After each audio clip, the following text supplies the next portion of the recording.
Muted, so I don't know if you guys can see me. We can. Oh, great. Good evening, everyone.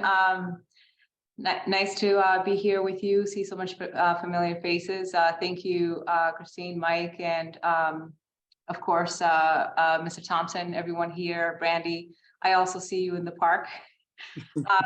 I can appreciate the meeting and the effort to convening community. However, this community process, or what's supposed to be a listening session or a community process, it does feel a bit policed and controlled. It doesn't feel patient or graceful. We cannot continue to coordinate meetings like this in the community and say, we want to hear from you, the community that live here, that pay your taxes, that nurture this community, that uses this park. We want to hear from you because you're important, because we care. And so your voice is important. And then we come to the meeting and then the community is not heard. So the 1 minute, and I understand time constraints, but then you should redo it, or you should do a longer meeting. You should allow people to actually express themselves, and you should be more patient with this process. It does feel sort of staged, where everything is sort of saying it's safe, it's safe, it's safe. And what's the issue here is that it's safe for whom? And then when you say things are unrelated, for example, needles are being picked up, we shouldn't conflate issues, or when you spew narratives like that, then I have to ask you to give me your sources, to give me your proof, to give me your evidence as to what you're speaking about. And I'm speaking with you, Tania, my dear, take this with all respect. You know, I do appreciate and respect your work, but I think that when you come into Roxbury and we're talking about, and I know Franklin Park, arguably Dorchester, Mattapan, historically Roxbury, so all of Roxbury feels we belong to Franklin Park.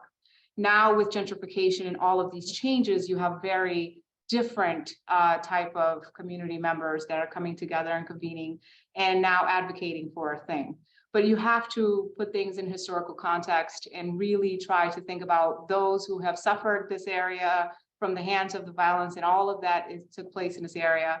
And now that we look at opioid as something to be treated with as a mental health crisis or as a sickness, we deal with it differently, but we also prioritize people differently. So when you say it's not safe, me as a Black woman, am I safe to walk down in Franklin Park by myself?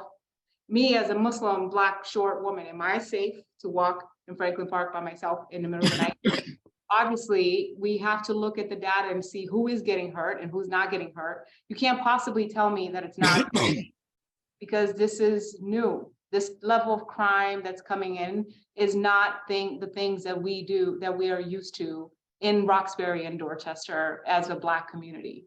So I would say that, and I would say, can we please try to, yes, yeah, and I lived here all my life, Brandon.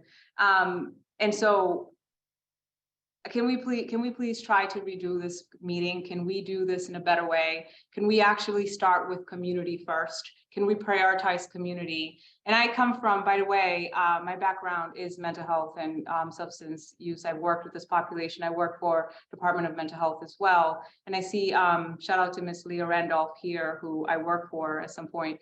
And so I understand this in depth, so it's not like I'm being insensitive. But we have to continue. We have to stop concentrating poverty in Roxbury and keep and using excuses to just put all of the resources in the treatment and anything recidivism, anything halfway house.